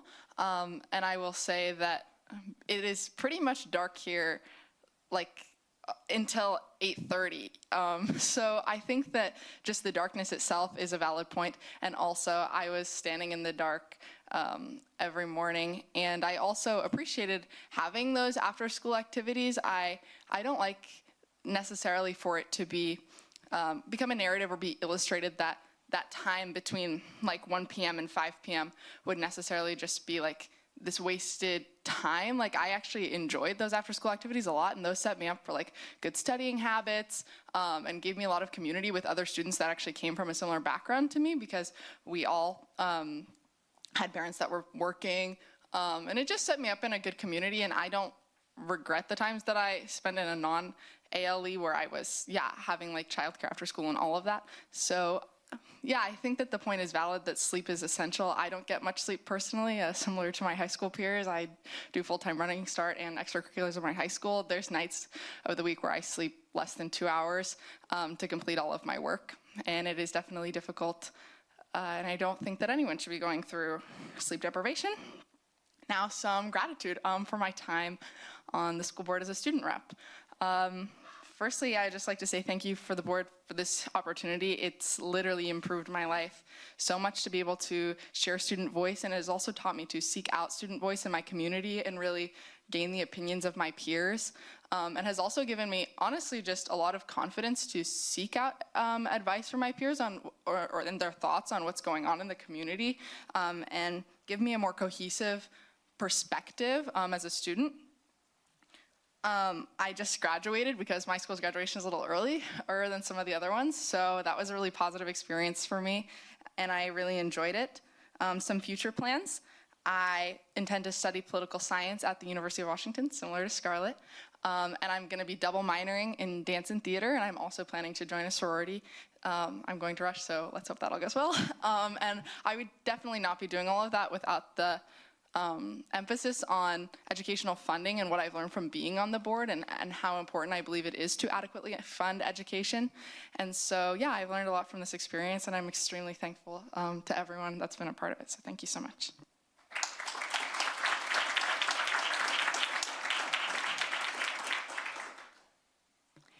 And we are incredibly thankful for all 5 of you. You may stay. You may choose when you want to leave, but you have permission to have a end time that's reasonable for your needs for right now. And we can't thank you enough for your giving us your time. And I think everybody here sees how articulate and bright and caring these students are, and what a wonderful, wonderful contribution they've been to us as the school board to have them at our meetings, to help bring their perspective as their K-12 careers. So thank you all. And with that being said, the next person for public comment. Director Kadams, before you move on, can I move for a 5-minute recess? Yes. Thank you. That would be fine. Why don't I just make sure, are there any objections to us taking a 5-minute recess? I'm looking at you, you don't get to say. These people. 5-minute recess and we'll be back. Okay, everybody. Break over. This regular business meeting of the Edmonds School District Board of Directors is now, what's the word, back? Reconvened. Thank you very much. And I believe that by the number of people who are signed up, everybody who is signed up will be able to fit with it close enough to the 2-hour window that we're going to do it. So next up is Elizabeth Lunsford, and after her is Derica Escamilla. Hello, Elizabeth Lunsford. I have 2 kids in the school district at Spruce Elementary. That was great. I love to see all the people come in. I came here to talk about public safety. Last time I talked here was about at Spruce, and it hasn't been improved. I've received retaliation from the principal for speaking up here. She exhibited bullying behavior to putting my teachers, the kids of my teachers, in awkward situation, saying that she didn't want me to volunteer in the kids' class, to actually demanding. That's bullying, and I'm not the only one. She has had a long history before she became principal about being intimidating and being retaliating. I am one, and I want to know how many more until there's action. I have to admit, I'm just hurt. I'm hurt because more kids are not going to, my kids' friends are not going to go to Spruce because of this principal. They're seeking another school. I'm also hurt because there's so many kids that are not there anymore because of the Immigration Institute. And I have such appreciation for your stance on that from when I remember board members speaking that they would fight, but it's still heartbreaking. I've been in these classrooms for 8 years providing art projects because I believe art is extremely important. For Rana to take away these art opportunities for these kids that are just so underserved is just evil. I wanted to, one point thing to say, I want to talk about how difficult it is. I really wish you guys had town halls at the schools for them to be able to talk about this, not just emails, but have the difficult conversations, especially at the impacted schools. There's good solutions that can come across when community is actually involved. And as heavy as it is, the part that actually terrifies me is a lack of communication with the kids that were sexually assaulted. I have a kid who struggles with communication, and they deal with staff that I don't know. And it terrifies me to pick my kids to the school. But I'm holding on to trust because we have some amazing teachers that I know will fight tooth and nail. I know you guys have difficult situations to be up there, and I want to make sure that everyone knows that the board members do not get paid. I'll quickly mention how proud I am for the art project that I'll be doing tomorrow, because I feel with the World Cup coming up, every kid deserves access to a core memory of the kids. So we're going to have a little project where I cut off little guys, and they get to move the soccer ball back and forth.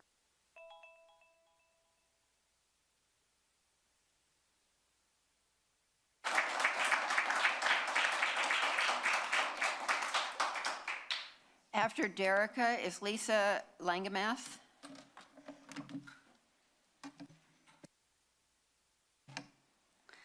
Good evening, school board. So originally I came here to speak and tell you guys how proud we are that the city of Linwood confirmed 15 students represented from 5 high schools to be representative of the City of Linwood Youth Council. And I have a whole speech that I wrote about that, but sitting here and listening and being a parent of a student at the school district, I'm gonna save that for another school board meeting, but I couldn't let the students leave without letting them know that they were my inspiration for the entire thing. And I would have never fought so hard for a youth council if I hadn't come here and seen the opportunity that you gave these children. And watching them advocate and speak and be who they are helped me fight what I needed to make the youth council become real. So what I have to give you is some real perspective from a parent that had a high school student where we had to do a hybrid model when he was in his latter years because he had an autoimmune and he was in sports and he had to pay for it. There wasn't that flexibility, so he did autonomous. It's my understanding that with budget cuts this year, that's not even an option, and that was a concern of mine this year. And I really quite honestly haven't followed up on the effects of the kids not having that hybrid model this year. Well, I'd like to think that I keep up with emails and everything, and I thought the survey for the later start times for the high school, but I also don't recall this earlier start time for the elementary school. I have a 9-year-old at Cedar Valley, and I've been fortunate enough to chaperone several field trips and be in that school this year. And you guys, the stuff that I witnessed in there behaviorally, I am mortified of what's gonna happen when we wake these kids up earlier and we send them there. I have seen kids yell. There was a kid that punched a hole in the counselor's office. Today, when I went to just go drop off a field trip form, a teacher was on the verge of tears because a student ran out the school and was near the Bank of America heading towards 196 and with no support. And she's not coming back next year. This teacher has been there for over a decade. I'm scared what other teachers aren't coming back to Cedar Valley next year. What is this start time gonna do? My own son with the 8:45 start time decided to sacrifice his breakfast for more sleep, and because he couldn't, as a neurodivergent, handle the noise in the morning also. So I'm also shocked and wondering why we made this decision. I agree with the later start times for the high schoolers, but I don't agree with, and also guys, what about all those poor kids that are in high school that now are gonna have to wake up early anyways to help take the little ones to the bus stop and the schools? Like, I don't know if that was considered or not, but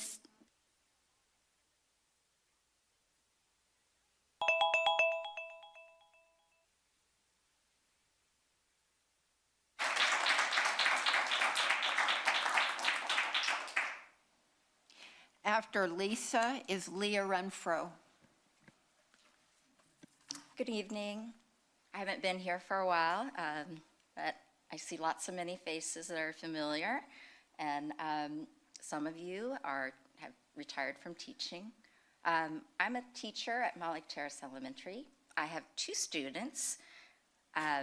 One is graduating this year.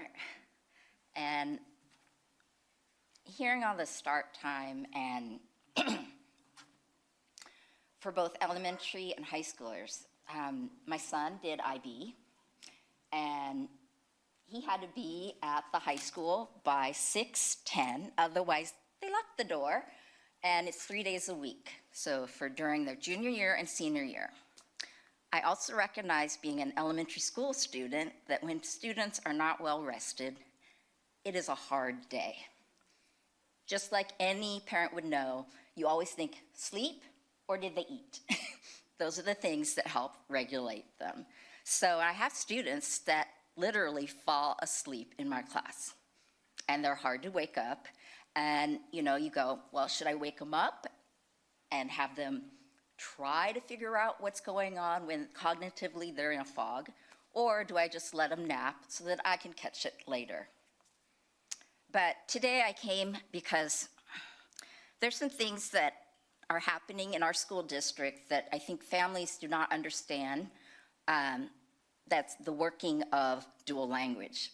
My school is a dual language.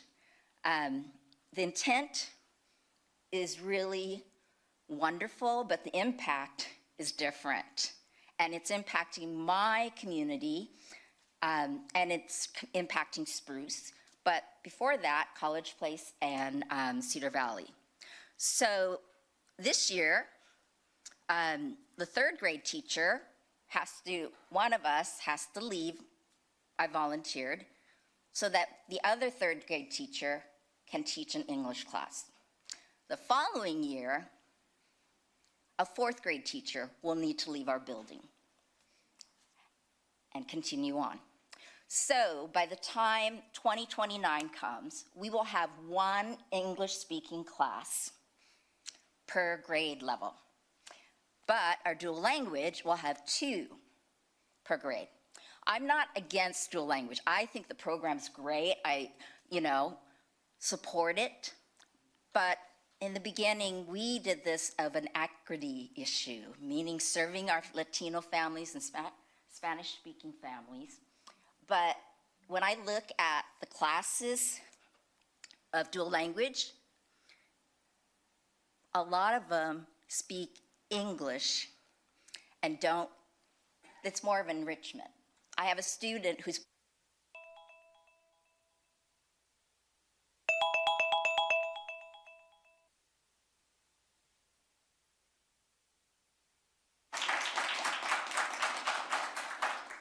After Leah is Aaron Calderon.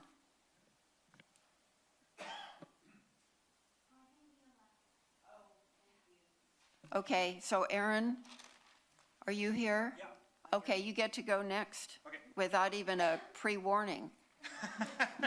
Yeah, let me pull up my spiel. Okay. All right. Hi, my name is Aaron Calderon. I live in Linwood. My son is about to start kindergarten in the fall, and I was very surprised to see this message that start times are going to shift. We're about to start this big, exciting adventure of kindergarten, and then the next year, it's a whole big shift all over again. But I actually don't even want to talk about that. I'm an occupational therapist. I work for the Marysville School District. So I work with the most vulnerable students in our school system. These students who don't always have someone to advocate for them. That's why I'm here. All children thrive on routines, and this immense shift to an earlier start time means a significant change in wake times as well. There's so many children in special education and general education alike who struggle with sleep. Sleep can be an extreme challenge for kids, especially those with any disabilities who may not sleep more than a few hours a night, if at all.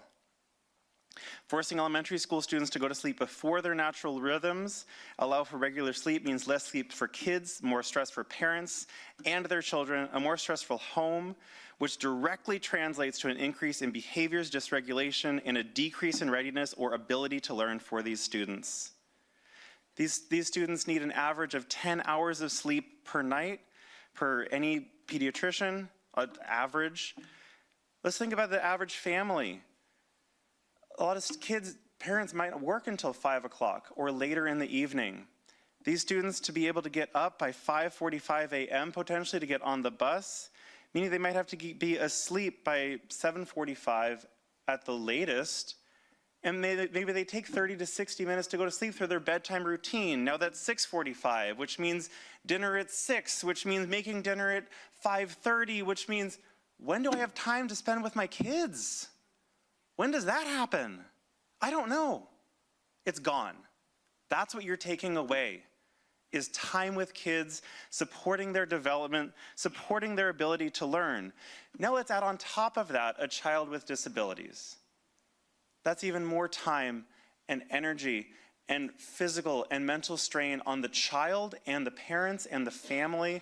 The incredible shift earlier for these elementary school students is a challenge. As others have mentioned, those are the kids who need that support. They need that extra time. They're not independent with their daily routines yet, nor should they be. We should have the opportunity as a parent to spend time with our kids. No other districts start this early in the country. It doesn't exist. We need to work together to find a solution that supports all of our students to create an equitable, accessible schedule that allows us to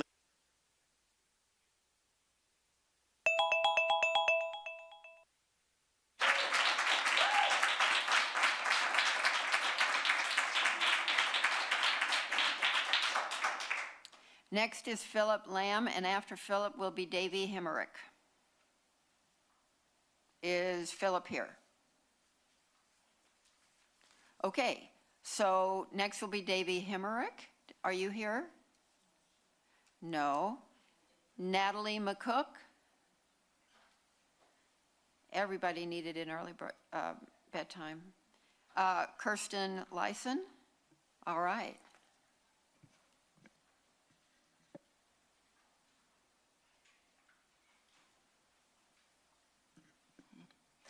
Hi all, I am Kirsten Lyson. I live in Mount Lake Terrace and I am the proud mama of 2 young kids, the oldest of whom will be in kindergarten next year at Terrace Park.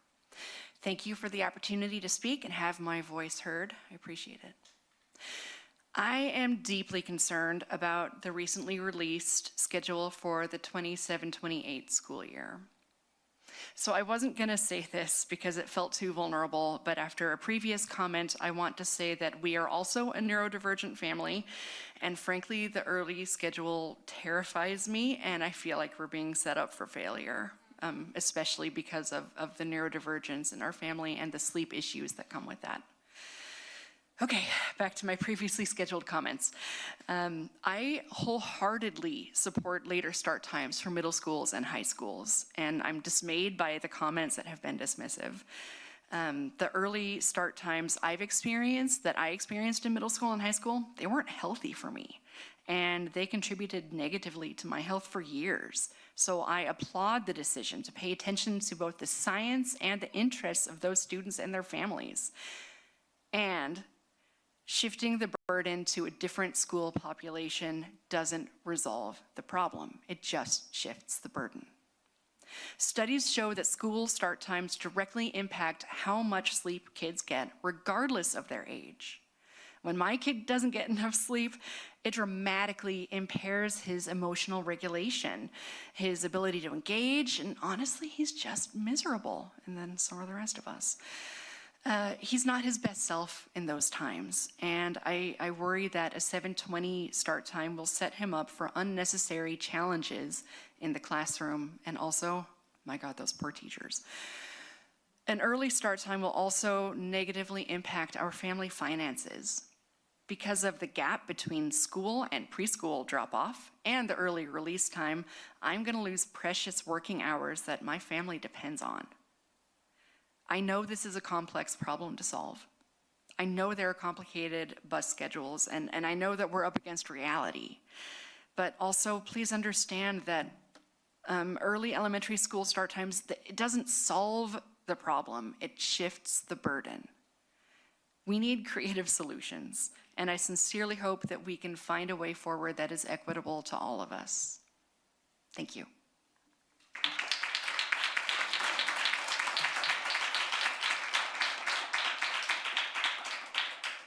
Next is Oleg Gorenko.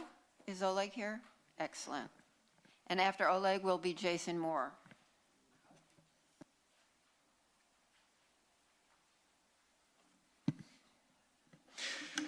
Hello, dear board members, dear superintendent. I'm a father of 3, and my kids are at elementary, middle, and high school. So the solution to this problem that we all heard about, and it's basically start 1 hour later. It's 8:30 or later. That's the solution, because my daughter, who is in the IB program, he will have to be in the same position as this lady was here when she has to start at 6:20 a.m., right? So she has to be up at 4 to 4:30 a.m. to be up for that. But I was going to talk about like how important it is for health, for mental health, physical health, etc. But I just dig data because I do some data analysis. And what I figured is that over the last 20 years, the way how our academic success for students in Washington State, it's actually degrading. And in Florida State, I was using Florida just for comparison, it actually going up, despite the Florida was about the same, per student costs per year. And now Washington State is 44% higher than Florida. So we are paying more for service that is less, that develops worse. And I was hoping, well, we have like 15% tax levy increase, so maybe we will have enough funds to fund the bus drivers or whatever is needed to support our students to start later, all at the same time. Because we have like 6 or 7 million, right? But how I was surprised to see that actually most of that money was spent according to F195 form, the budgeting. It was for HR, Program 97, statewide benefits. So I don't know how that, if you can decipher that for me, that would help. So I basically ask the fundamental question, are we spending money the right way? And if there's anything we can do to support our students to start later, all elementary, middle, high school, versus spending it on some Program 97, which raised 10 times. So it was 600,000 in the previous budget year, and now it's 5.4 million. So please explain it to us. Thank you.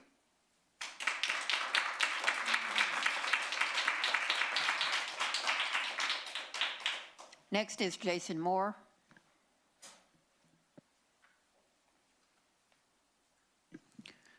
Jason Moore, Linwood. Don't have much to add. I think this issue with the start times has already been covered fully, but I would like to say, as a former school board candidate, I'm standing here with all these parents and students that came out here. I support your right to petition your school for grievance, and I support that. And also, I would like to encourage the board members to please listen to the parents, listen to the students. You don't have to listen to me this time. Just listen to your community. 3 of you are up for election soon in a couple years. So we will remember this, and we expect you to listen to our concerns and act accordingly. The role of a board member is not to be a rubber stamp for the superintendent. And that's something that I did talk about during my campaign, because that's what I've been witnessing for 3 years, participating in this process here. So please, listen to the community, do your role as a supervisory board to the district. We know that you don't get paid. We know that you are voted, or a lot of you have been appointed, but Your role is to listen to our voice and do that, to go against the superintendent if you need to. I haven't seen that once in 3 years, so please start now. Thank you.